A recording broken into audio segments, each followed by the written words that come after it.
Ya, akhirnya tertangkap juga. Akhirnya bisa ditangkap juga. Ada beberapa pertanyaan dari masyarakat masalah penanganan kepolisian. Itu sejak dilaporkan 18 Oktober ya. Ya, dan tertangkap 16 Desember. Ya, kurang lebih 2 bulan.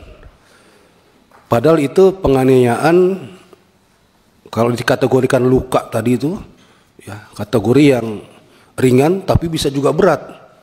Kalau dia pingsan dirawat jadi berat itu.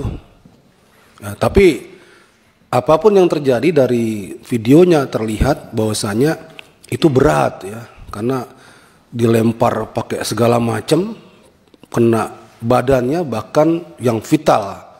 Ya, bisa efeknya lebih jauh lagi kalau tidak dihentikan. Dan jadi pertanyaan masyarakat itu kan, kenapa kasus yang tanda petik sederhana seperti itu, lukanya ada, saksinya ada, barang buktinya ada, kemudian TKP-nya juga ada, lengkap, ya, dan lain sebagainya, termasuk videonya juga ada, kok sampai 2 bulan begitu.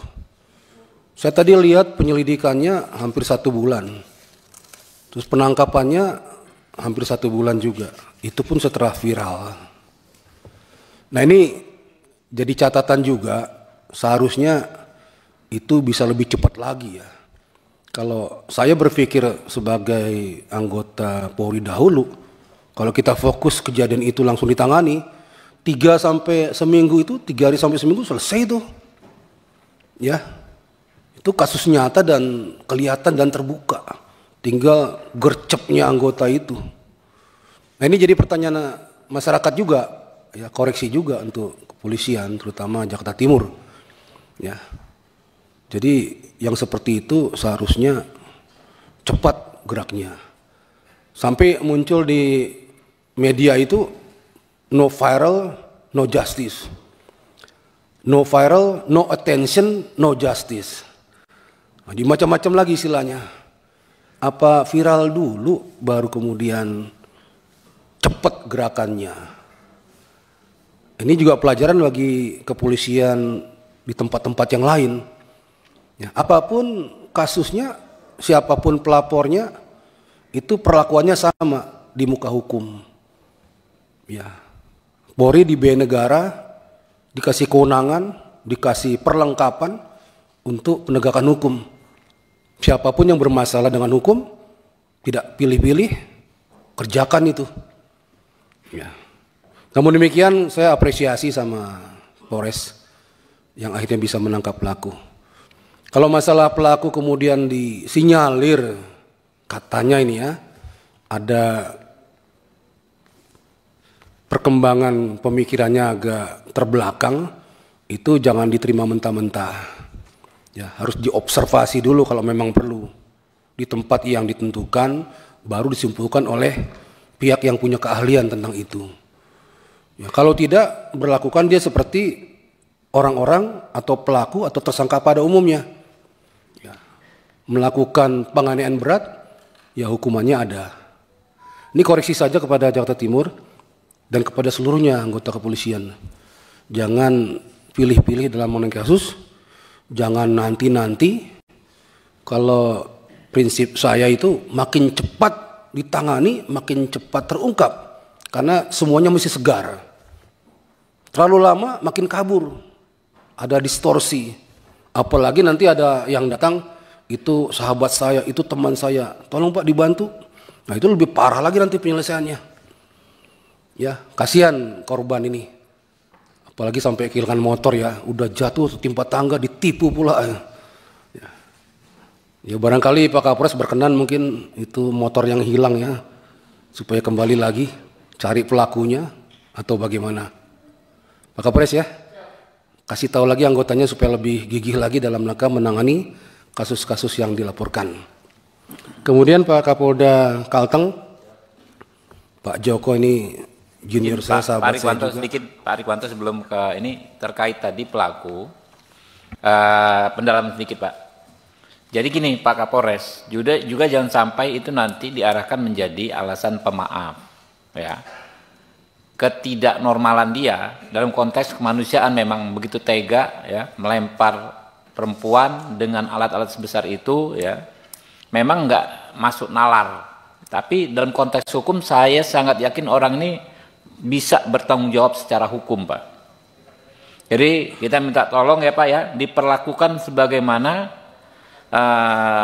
tahanan yang lain. Ditahan kan ya sekarang Pak? Ya, ditahan sebagaimana tahanan yang lain. Jangan ada keistimewaan apapun kepada orang ini. Ya, itu ya Pak ya. Minta tolong dipastikan. Oke, lanjut Pak Irwanto. Terima kasih pimpinan. Pak Joko, Pak Kapolda. Siap. Ya, ini junior saya, sahabat juga sama saya. Ya, beliau bagus dalam karirnya. Ini menjelang setahun terakhir ada masalah ini. Yang kami soroti adalah kenapa begitu mudahnya anggota Polri pegang senjata kemudian menggunakannya kepada pihak lain. Ya, kalau kita lihat ceritanya tadi itu mudah saja dia putar sana, totot tor, putar lagi totot dor. Ini nggak umum, ya mafioso aja nggak begitu mungkin. Ini anggota Polri kok seperti itu? Ada apa di situ? Coba digali, gali kembali, bukan hanya kepada tersangka yang sekarang, tapi kepada anggota seluruhnya. Ya, tadi disampaikan oleh Pak Kapolda, yang bersangkutan terdeteksi ada pakai sabu, gitu ya. Tapi saya lihat ini pemeriksaannya setelah 10 hari kemudian ditemukan sabu. Kan dia ditentukan sebagai tersangka itu setelah seminggu lebih ya. Tapi diambil urinnya, mungkin darahnya ada sabu ya. Nah, pada waktu melakukan ada sabu nggak di situ? Ya, ini kan setelah ditangkap dicek ada sabunya. Waktu melakukan ada sabunya nggak? Atau ada cerita dia rutin menggunakan sabu?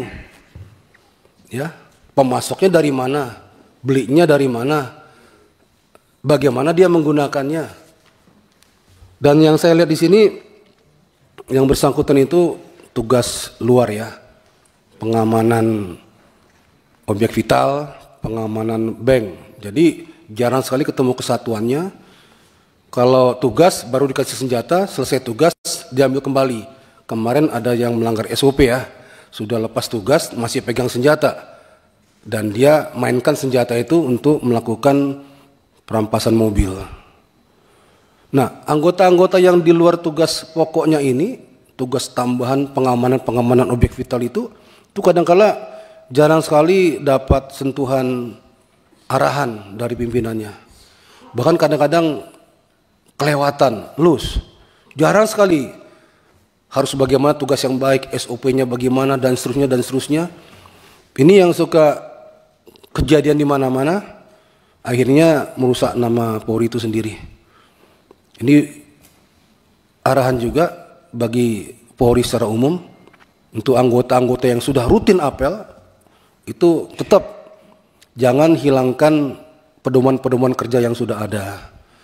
Ya, anggota kita itu, anggota Polri itu perlu sentuhan, touching. Ya, tanyakan keluarganya, tanyakan rumahnya di mana, ya, tanyakan makannya apa, sudah nikah belum dan lain-lain. Sampai kepada yang sifatnya profesional. Tugas pokoknya diingatkan kembali.